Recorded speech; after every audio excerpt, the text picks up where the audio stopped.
Hall of Fame boxer found dead, middleweight madness and matchmaking featherweight, plus Dana White Contender Series fights made.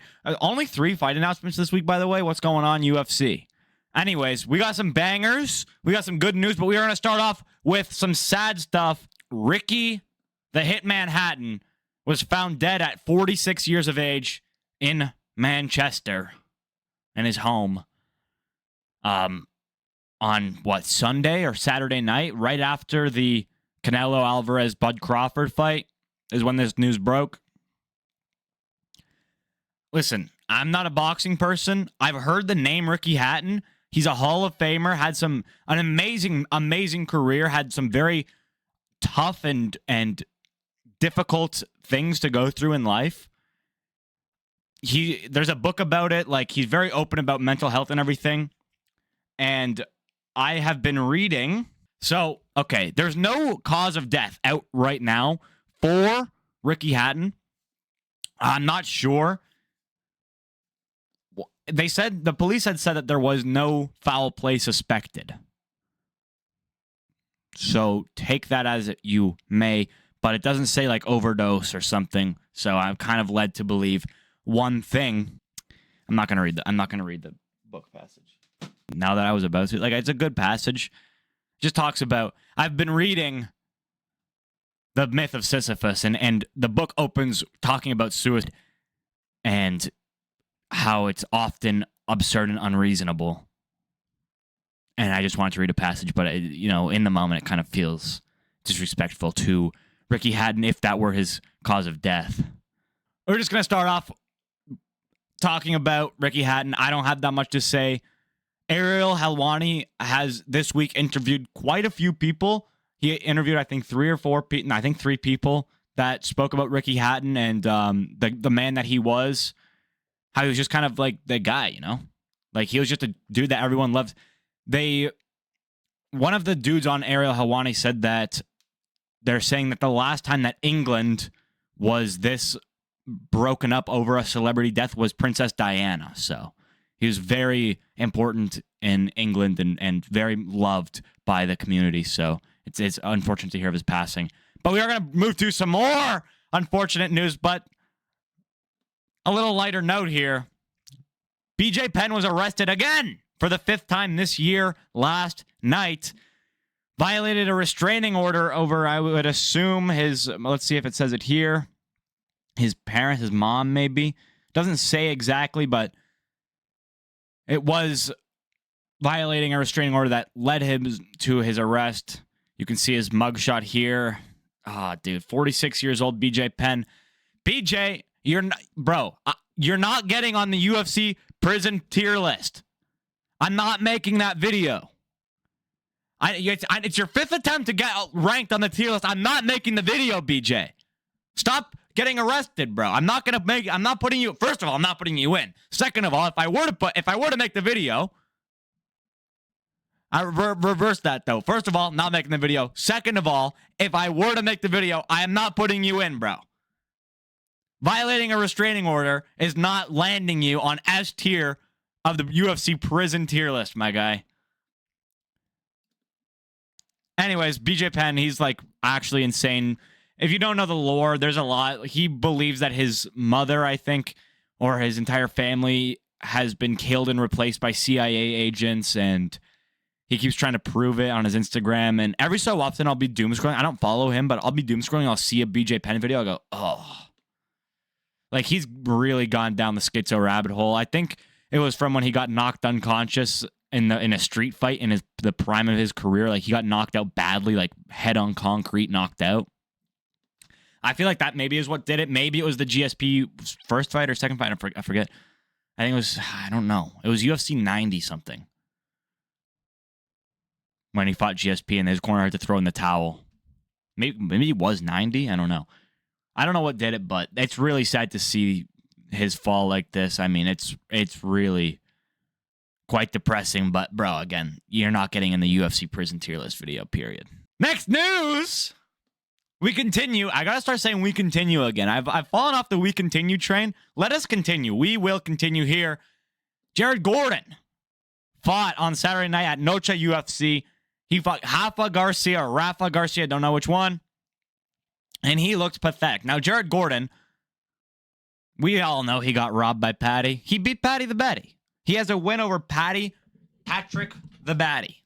Reverse again. Now, I want to touch on, if we remember Fares ZM from a couple weeks ago, he pulled up because his grandma had passed away like 2 weeks before his fight or a week before his fight. And I kind of mentioned there's been people that have fought through tragedy. Now, obviously, this is not the same thing, but we will talk about something very similar later. But Jared Gordon was hit by a car. Nobody knew about this, although some people did know about this, because I saw, who the fuck was it? Hey Jive, there he is. He broke it down on his Instagram that if you look at the betting lines, the day before the fight, there's a massive drop in Rafa Garcia's betting line, where he becomes he's still an underdog, but he becomes much more likely to win based on the betting line. So somebody knew, and they must have put a bunch of money on Rafa Garcia to win this. I mean, it's just unfortunate. So if we look at the actual tweet here, he says, I'm going to read it for you. I can't do a Jared Gordon impression, so I'm just going to read it in my regular voice. This past week was weird. 2 hours after weigh-ins, I was standing in the street while a car was backing up behind me. I was looking down the street away from the car. The driver was looking the other way as someone was helping him out. Now, we follow. He's standing here. Car's backing out behind him. Like, he's facing this way. Car's backing out behind him. I kind of get confused, though. The driver was looking the other way as someone was helping him on. The front end of the car started turning, and the right wheel ran over my foot. Right here I go, how? How? You're standing in the street. A car is backing up behind you, where your feet are not facing. And they start turning and run over your foot? Unless he's maybe, okay. I think I've solved it. He's like standing in the street facing, like, say this is you're a building. Fourth wall is a building. He's facing this building. The street is going horizontal to him. A car is backing up behind him, starts turning, runs over his foot. I follow. Then, where was I? Ran over his foot as the bumper started turning and buckled my knee inward, spraining my MCL. Now, is inward like regular how you bend your knee? I assumed it was like imagine your knee normally is bending. I don't fucking know. And backwards. Bend him backwards. Thought about pulling out, but decided not to. Was it the wrong decision? Maybe so. After a good camp, I didn't want to pull out. It is what it is. I'll move forward. Sorry to all my fans for the performance.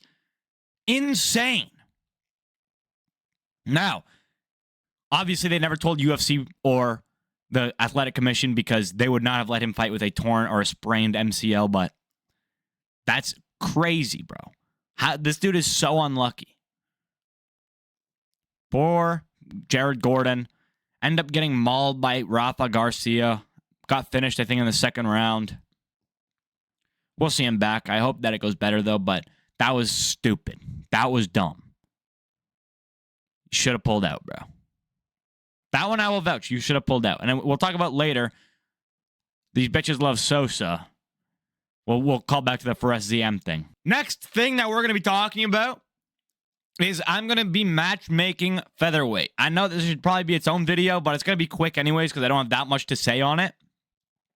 I think it's a little bit bullshit that everyone's going, oh, what do we do? What do we do? It is so obvious to me. It feels so easy, right? So, Movsar Evloev tweets out, I'm the only guy who can beat Volk right now, but if I have to fight Lerone or Diego, then I have no problem doing it. And then he also follows it up by saying, I beat Diego Lopez, Arnold Allen, and Aljamain Sterling very easy. Nobody deserve anything, and if any of them want to fight me again, I have no problem. This is big, because we're going to not have you fight for the belt, Movsar. You're getting screwed by the UFC because you're a bitch. You're sitting out.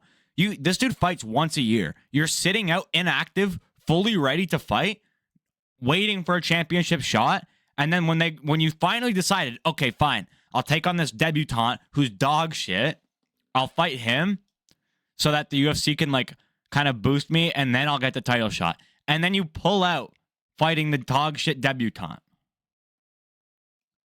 You pull out of that fight on like what? A week's notice in Abu Dhabi, by the way.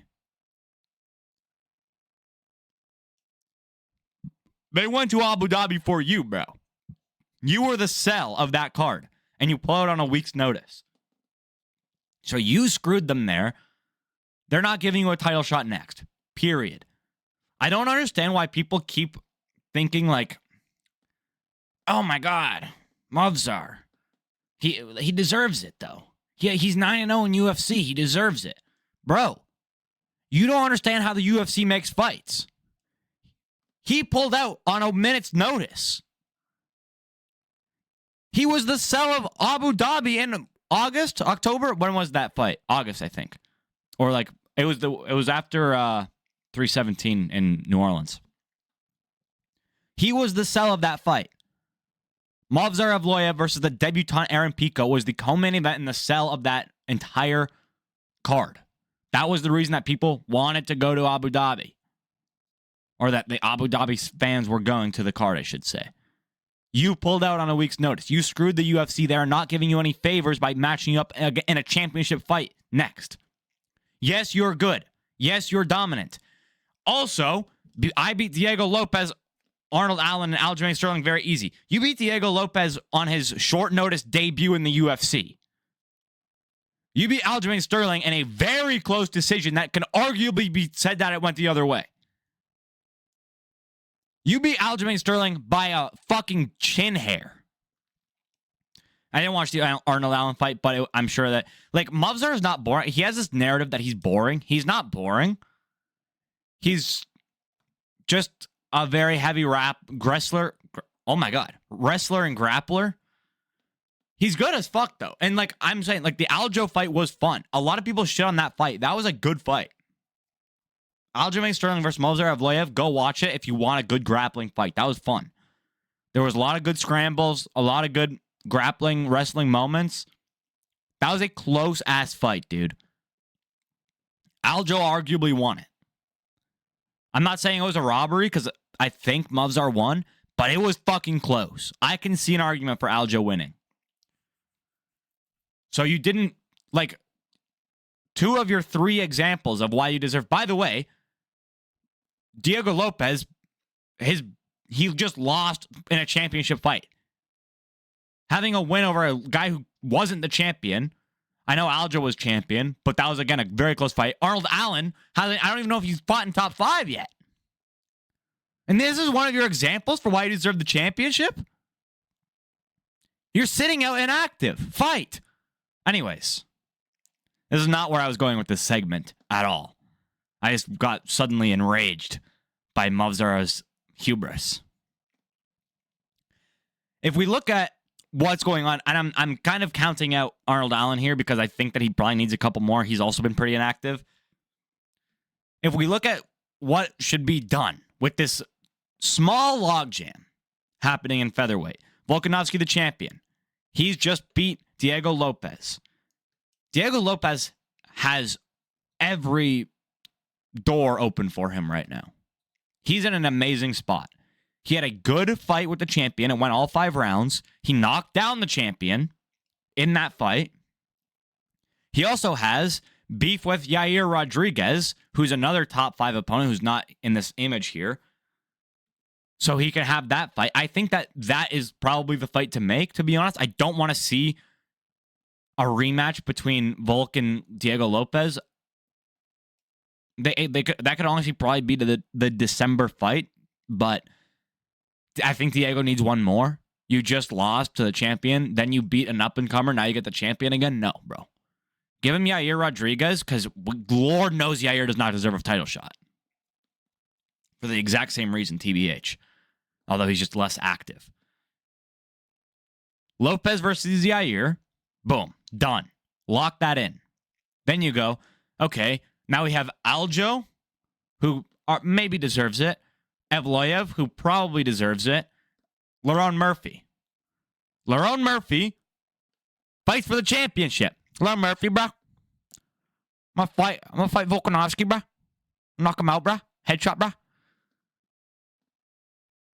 Volk fights Lerone Murphy. Lerone Murphy's coming off a spectacular highlight reel spinning elbow finish over the dude that was going to grant Movzar a title shot. If Movzar beat Aaron Pico, he was getting a title shot. Lerone Murphy steps in on short notice, beats him, he gets the title shot.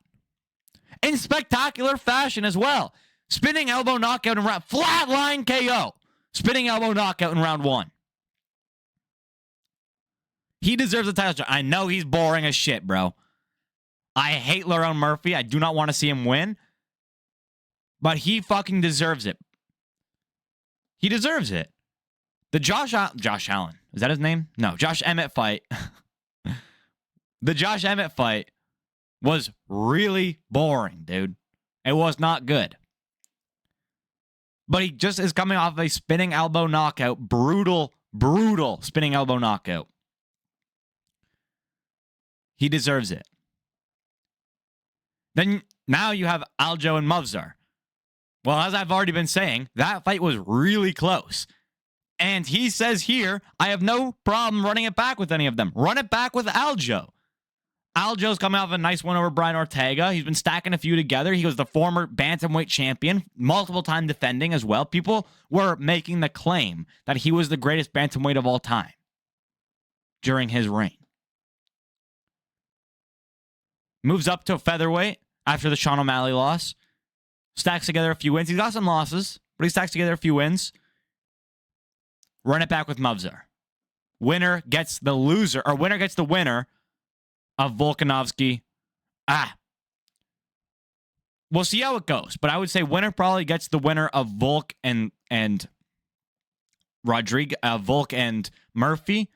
Loser gets the winner of Yair and Lopez. Winner of that takes on, it's easy peasy, bro. It's easy peasy stuff.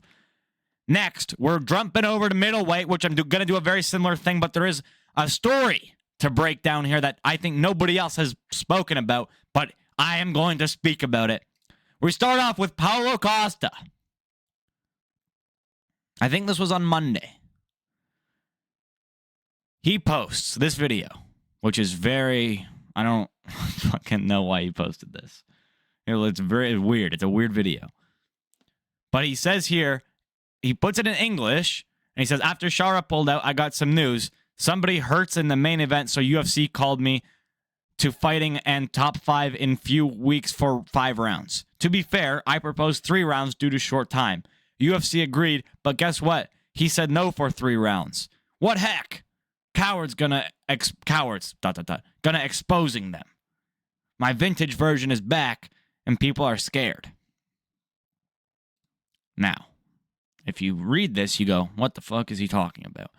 So I translated the Portuguese version at the bottom, and it says, after Shar give up, I got some news. Somebody hurts in the main event, so UFC called me to do a top 5 in a few weeks for 5. Now, this is much more sensical. After Shara gave up, I got some news. So, immediately calling out Shara Bullet. This fight was supposed to happen. Paulo Costa versus Shara Bullet. Fucking, I don't even remember when, but Shara pulls out. I think that was an Abu Dhabi fight as well. Shara pulls out hurt. Paulo Costa says he got some news. Somebody got hurt in the main fight, in the main event. So the UFC called me for a top 5 opponent in a few weeks for 5 rounds. Now, if you're not tapped in, you might go, what?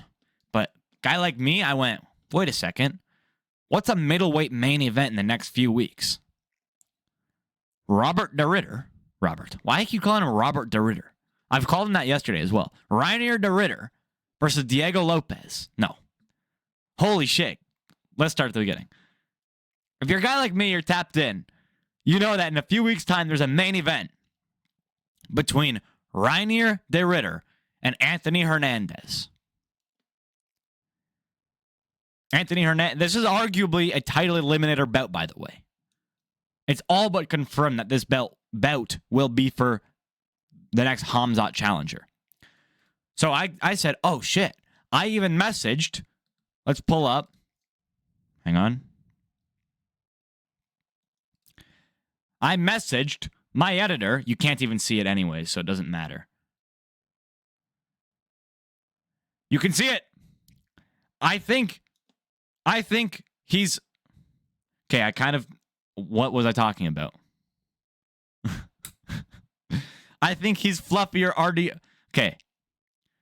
I messaged my editor. I think fluffier RDR is hurt, and Costa's going to be taking their spot for the Vancouver main event. Anthony Hernandez or Reinier de Ridder is injured. Paulo Costa says here, proposed 3 rounds due to short time, and UFC agreed. But guess what? He said no to 3 rounds. What the hell, cowards? The UFC called Paulo Costa and said, yo, can you do 5 rounds against, as we now know, Robert de Ridder? Why do you call him Robert? Reinier de Ridder in, October 22nd, I think, in Vancouver? He says, no, I can do 3 rounds. And then, I don't know, he ends up being told that Reinier de Ridder says no to 3 rounds. But he also says, I think it looks like, to me, I understood this as, I got the call, I'm going to be fighting in October. You can even see people in the, full send MMA in the comments. New character unlocked Canadian. I don't know how to say that word. Borashina. So, I'm going, this is sick. This is awesome. We learn later, obviously I'm kind of going out of order on this because Anthony Hernandez posted this after the news had come out, but Anthony Hernandez says this, as you've probably all seen, unfortunately, I had to pull out of my upcoming fight due to an injury. I sincerely want to apologize to the UFC and my opponent at de Ridder MMA and to everyone who's looking forward to this matchup, right? Okay. So now we know Paulo Costa, who's in fighting shape, got the call from UFC because Shara Bullet pulled out on short notice, is going to be taking on Reinier de Ridder. We get the news later this day. Reinier de Ridder will be taking on Brendan Allen. What the fuck? What the fuck? Brendan Allen? You mean the dude who just beat up Marvin Vettori gets a top 5 opponent? One of the lowest IQs in the game gets a top 5 opponent after beating Marvin Vettori? And not even amazing. It's not like he had a crazy knockout or something. It went to decision. He beat him up. 30-27. Why does he get de Ridder? What are they cooking at the UFC? Also, Kyle Baralho, really late to the game here, tweets out, I heard someone got hurt. Just call me and I'm in. 5 rounds, of course, because I'm not a pussy like some guy that said yes to only 3 rounds, calling out Paulo Costa. So, got some beef there. Honestly, this is a heater. This would be a good fight. I also want to bring up, I mentioned earlier, de Ridder versus Hernandez was likely a title eliminator bout. But if you think in your mind, there was just 2 weeks ago, 2 weeks ago, at UFC Paris, the main event was Imanov versus Baralho. Imavov, obviously is who I meant. Imavov kind of beat up Baralho. Wasn't the best fight, though. I mean, it was good. But when you are looking at who's the guy to beat Hamza, and this is the guy, you kind of go, I don't know. It wasn't that impressive.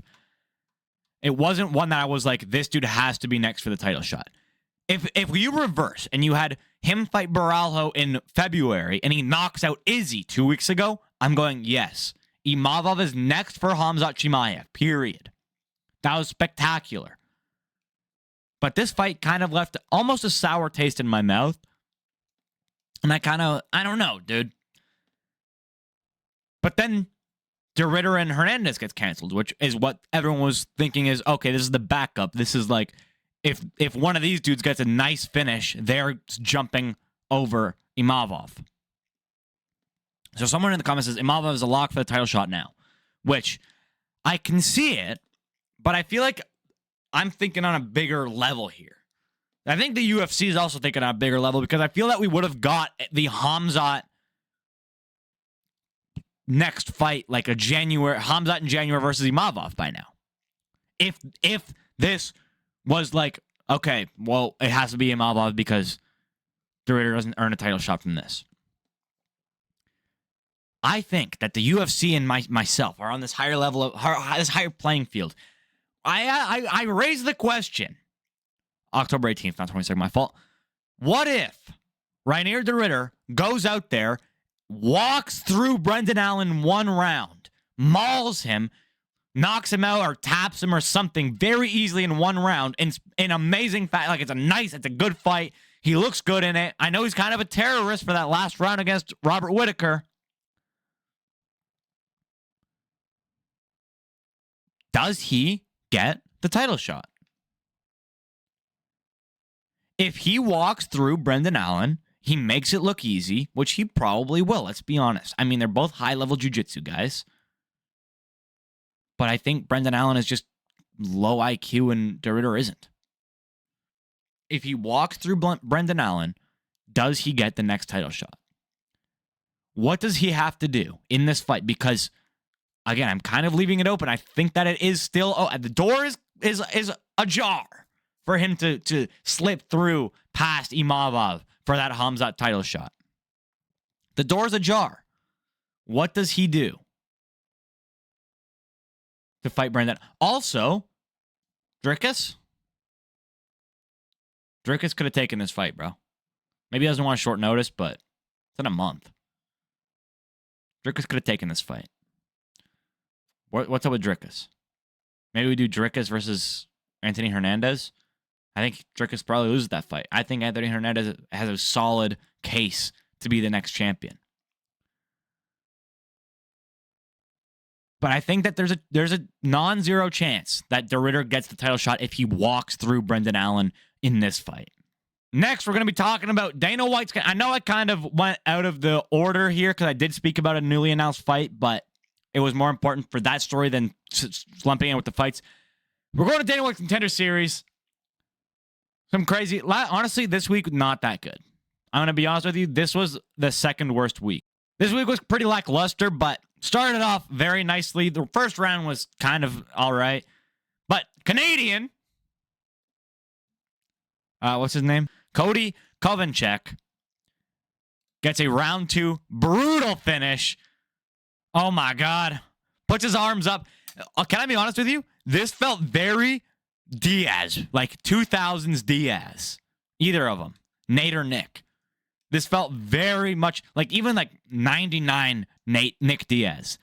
Look at this overhand. Puts his arms up as he's chasing him down. Can we reset it? No, we cannot because fucking Instagram does not work. Lands a beautiful strike. Beautiful overhand. Oopsies, I just liked it. Beautiful overhand, clean to the jaw. Puts his arms up as he's chasing him. That's shades of Diaz versus Robbie Lawler, bro. That's shades of Diaz winning the tough finale. When he's putting up the fucking middle fingers on the dudes in his triangle. This kid has Diaz star power, I just can tell. Fellow Canadian, come on the show. All right? Let's see if we can set something up. Cody Kovacic. Welcome to the UFC. Next fight. Well, this wasn't the next fight, but we're skipping over the next fight. It was very boring. Next fight. Someone says in the comments here, 2 fence grabs that prevented a takedown, yet Gant still got the submission. That's an automatic contract. Bro, I was raging at Herb Dean. He says that he took a point. Award the takedown. Award the takedown, please. The guy, Thomas Gant, attempts a takedown, grips the fuck out of the fence. Not Thomas Gant grips the fence. His opponent, Livingston, grips the fuck. It wasn't even the fence. It was that. See this pad, this Monaco pad here? It wasn't that one, but he grips a pad and stops the takedown. And Herb goes, don't grab the fence. Herb Dean.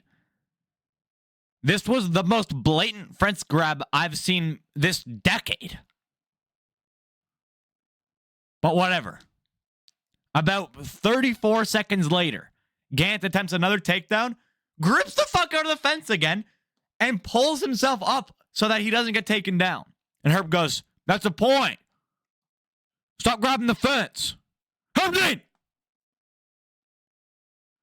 Hey, this fight has been going on for 3 minutes. Herb Dean.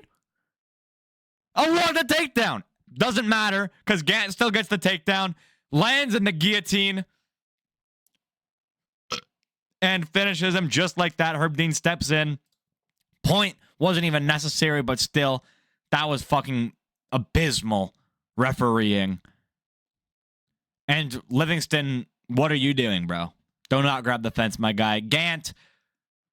Low-key, I should probably hit up all of the Dana White's Contender Series people just to, like, see if I can get them on the show. Because I feel like that those are the people I have the chance with. Livingston, back to the regional scene. Gant, welcome to the UFC. Also trains with DC, so he's going to be a force to be reckoned with. 32 years old, a bit old, but he had a very long wrestling career. He is basically, as someone says here, DC at lightweight. I would like to see him cut, though. They mentioned on the broadcast that he's not cutting weight. Most of these dudes are going to be a lot bigger than you. Let's see if we can get you down to 45, buddy. Next fight on Dana White's Contender Series. Oh, my God. Muhammad Ali, back to the grave, my friend. Muhammad Ali is taking on Ivo Baraniewski. Ivo Baraniewski. Polish dude. Looking real good.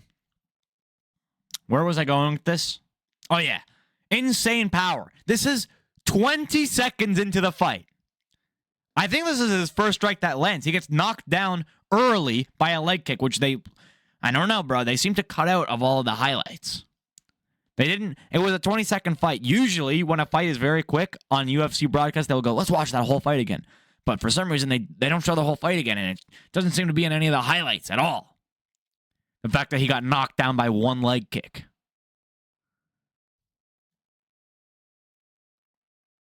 I don't know, bro. I'm just saying. It seems iffy. It seems suspicious to me. Anyways, gets knocked down, stands up, throws the perfect, and it's almost a mirror image of this one. Let's watch this. Wrong moment, but you know what I mean. Almost a mirror image.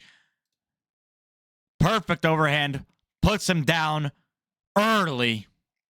And that was all she wrote for Ivo Baraniewski. Welcome to the UFC, my friend. And the final member to get a contract honestly didn't deserve it. Hector Sosa. Hector Sosa. These bitches love Sosa. Hector Sosa, the Spanish prospect from WoW. And we're going to call back to for SCM here in a second. Remember, I spoke about that. He had honestly not that fun of a fight. I'm going to be honest. It was like, all right. He just kind of beat up this dude who was maybe 110 pounds soaking wet. That was the whole fight. He just beat up this guy. You can say there's no highlight from it. They didn't even post it on Dana White's Contender Series Instagram or anything. There's no highlight. Don't know why he got the contract other than he's had a very hard life and he's working his ass off to get into the UFC and they kind of favored him for that. But we are going to call back to for SCM. Remember, for SCM pulled out of UFC Paris on a week's notice because his grandmother died. Hector Sosa fought on Contender Series last night. His dad died while he was cutting weight for the fight. And he still fought. His father, the man who raised him, I would assume, died while he was cutting weight for his weigh-in. He died on, what is that, Sunday? He died on Sunday? And he still fought on Tuesday. And he still won on Tuesday. For SCM, you have no fucking excuse. Anyway, so welcome to the UFC. You're kind of boring, though, and I probably won't remember you when you make your debut. The meal deal! Title walk starts now, ladies and gentlemen. Shamil, the meal deal Gaziev, is taking on Sergey Spivac. It has been announced he's back for UFC Qatar. This is what the Shara bullet fight was supposed to be, but oh my God. I can't believe it. Future heavyweight champion of the world, Shamil, the meal deal Gaziev. I'm stricken with immense joy looking at his face on my screen right now. And I'm a big Sergey Spivac fan, but his last performance was pathetic, and he's kind of fallen off. So we're going with Shamil Gaziev to win this fight. Can't believe it. The title walk, buddy. Honestly, the title jog. Because he had a gas tank in his last fight. The title jog is upon us. Next fight. Cody Mearshart. Who the fuck is Cody Mearshart? Gerald Mearshart and Kyle Daukaus have been announced. Kyle Daukaus, crazy finish in his last fight like 2 weeks ago. Do not remember who it was against. He knocked him out brutally in round 1. Back in the UFC. Back in the win column. Welcome back, Kyle Daukaus. You're about to get mauled by GM3. GM3 has the most finishes in middleweight out of anybody. Anderson Silva went on a 16-fight winning streak, and Gerald Mearshart has more wins than him. More fights than him. Or more finishes than him. I apologize. GM3 just keeps losing recently in the comments. GM3 lost like twice recently, and one of them was decent. His last loss wasn't that good. I forget everything, bro. I forget everything. Who did Gerald Mearshart last fight? Does anybody know? Doesn't matter. GM3, my GOAT. Getting the win over Kyle Daukaus. Should be pretty easy. That's at UFC 322 on the Madison Square Garden card. I'm so hyped for the rest of the year, bro. I can't wait. Final news of the night. Roman Kopylov has been announced to be fighting Gregory Rodrigues. What the fuck are they doing? Gregory Grits are leftovers from Secret Juice Addict. That's a Paulo Costa fan account. Roman Kopylov, I think, just lost in New Orleans to Paulo Costa. What am I talking about? I just read it. He just lost to Paulo Costa. Before that, he had a very brutal last-second head kick KO over Curtis Blades. Arguably could have gone to decision, I'm going to be honest with you, but he would have won that fight regardless. Knocked out Curtis Blades with a head kick. He's got good kicking. He's got decent power. He has no marketability. I've never even heard the man utter words. I've never heard him speak. He looks like they made him out of clay. And not like... I'm not talking like a Roman statue. I'm talking like someone who doesn't know how to make things out of clay made him out of clay. Look at his face. Taking out Gregory Rodrigues. RoboCop. Obama. Can't believe that Obama's fighting a Russian guy, bro. That's crazy. What did he do recently other than lose? He gets cut bad. He's got really, really cuttable face. I know he got knocked out by fucking... What's that guy's name? Jared Cannonier. What is going on in my mind today? I can't think of anything. And he had something since then, but I forget. Doesn't matter. He's going to win. Roman Kopylov. Low-key, I'm becoming a hater. I was a fan, but I am becoming a hater because he's immensely boring, I think. He's honestly like Russian Leon Edwards, except he gets finishes from time to time. Anyways, that'll do it. Thank you guys so much for watching this video. If you did enjoy it, please hit the like and subscribe button. It does really support my channel. Also, if you want more like this, I post weekly news videos, weekly prediction videos. Every so often, we have a tier list. I'm debating doing like a top 15 prisoners in the UFC, but BJ Penn wouldn't be a part of it. I'm debating. I got some videos on the mind. There's no UFC this week, so I'm really gonna have to think of something. I'll see you next time. Bye bye.